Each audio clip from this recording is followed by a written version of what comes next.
What's up, guys? Today we're going to be comparing the marker Griffins versus the look pivots. About a year using them. So this past year I mounted up these two bindings. They were both a little used. I believe the looks are a little older, maybe by a year. And these are about 2022 model. These are maybe 2019 model. The marker Griffins versus the look pivot 12s. And I'm going to tell you my experience over the past year with these new bindings mounted up at the same time. So this is going to be a comparison of what I like and maybe which will fit you better. So first and foremost, I would like to say that I didn't have any problems with either of these bindings. They are both still very much good to go. No issues with either. They are both ready to continue skiing. And I haven't had any major issues with either one. So we'll say that right off the bat. They both performed well, they both did their job, and they both will be returning next season, no issues. With that being said, there are some significant differences in these two bindings, and one of them I do prefer, and I will get into that. So, these bindings were picked for different purposes. The Griffons were put on my beater park skis, just to throw something on them, and these looks were put on my travel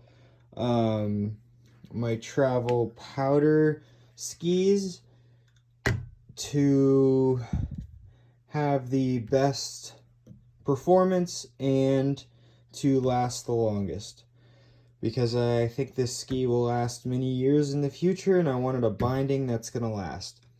So going into this, I assumed that the look pivots are going to last much longer than the marker Griffons. And so far this season, I think that is correct. There is very little wear on this binding since I put it on, almost none. There are a couple drawbacks to this binding, which I will talk about shortly. The marker Griffon showed very little wear as well, but maybe just a bit more beat up along the edges here. You can see it's not a big deal, but the plastic is just wearing out a bit faster, whereas I've been just from stomping on them to take them off, whereas the look pivots I've been hitting harder because they sometimes, twist and they don't want to go down. So I've actually been beating on these harder, and they have very little signs of wear, which is a good sign because it means that these bindings really are going to be more durable. I might have more days on the markers just because I did mount them sooner, and they are more my park bashers, so they might see a little bit more abuse, but these get beat pretty hard too. I just took them to Colorado and skied 8 consecutive days on them with no problems, a lot of beatings. So they held up great. So some of the advantages of this binding, as I've said, the durability, but also the performance. There is a big difference with the ski and how, with the binding and how it performs. And I think it's due to the stack height and the way it's drilled. So as you can see, the markers sit kind of high and the pivots sit really low. Like this sits up, but when the boot is in, it is much lower than this. So the lower stack height really makes you feel like you are glued to the ski, and it does make a big difference, at least for me, someone who puts a lot of days on every year. Somebody who is skiing trees, very technical skiing. I do notice that these are a bit more responsive. You feel very glued into the ski. Not saying that the Griffons feel loose or anything like that, because they don't. Just that you're closer to the ski and it just performs better.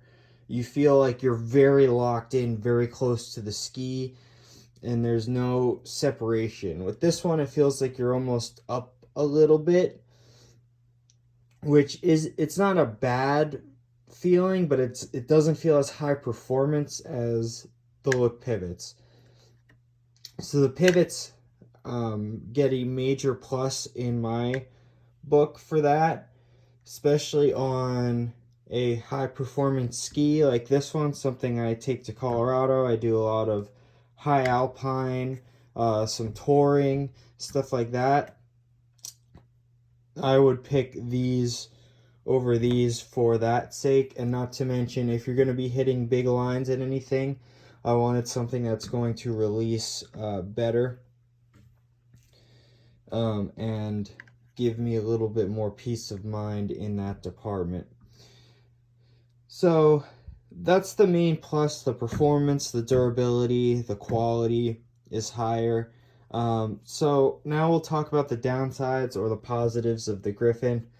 The Griffon is a bit lighter, I will say. This metal heel you do feel.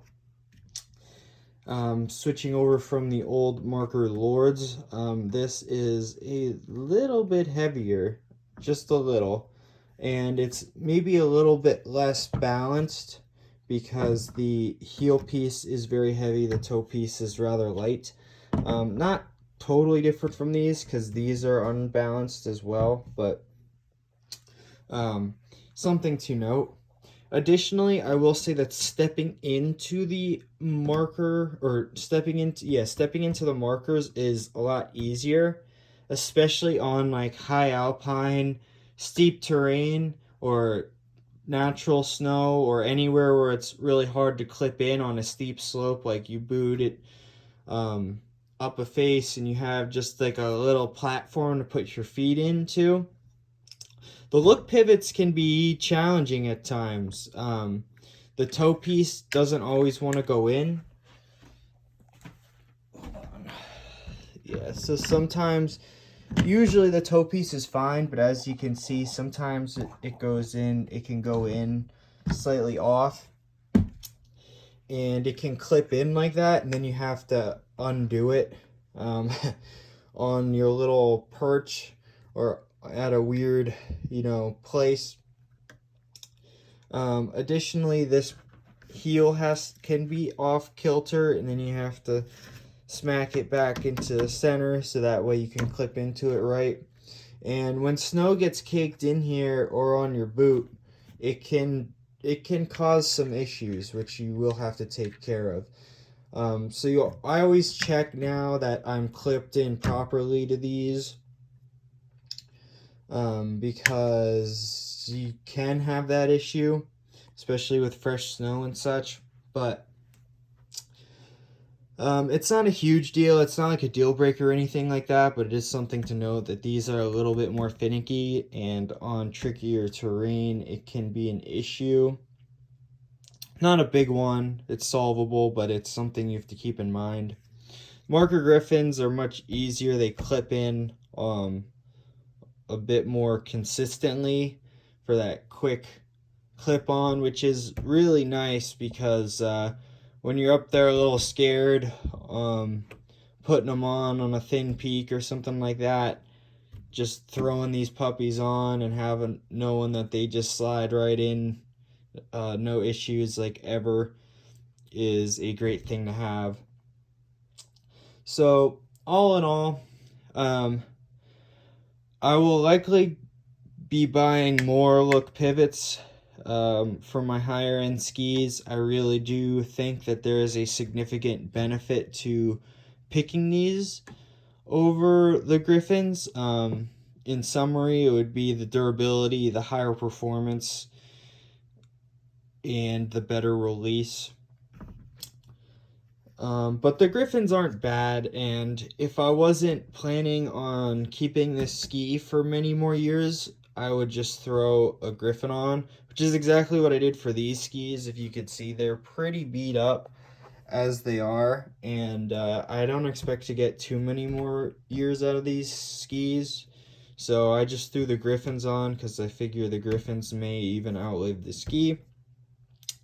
As far as these guys go, I think these will last about as long as the ski. The forward pressure, one more thing to note, the forward pressure can be a bit touchy. If you have any play in the toe piece, which I did, I had to tighten up the forward pressure, and that took care of that. So just get them dialed. A lot of things come loose, or you'll notice a lot of issues when you're skiing thick, heavy snow, or powders, heavy powder, or deep powder. So that's pretty much my year-end summary of these two bindings. Again, I can't say enough good things about the look. I will be getting more. And the Griffons are great too, but if you want the highest performing binding, the hype, I feel like the hype is real on these, and they do perform much better because they're lower to the base, the mounting point is tighter, the ski flex is better, release is better, yeah, just a better binding. But marker Griffons will still get you by with no complaints. So that's my review after a year of using and abusing these two bindings. They both held up great, and both will get the job done. So if you have any questions, drop them in the comments below. And thanks for watching.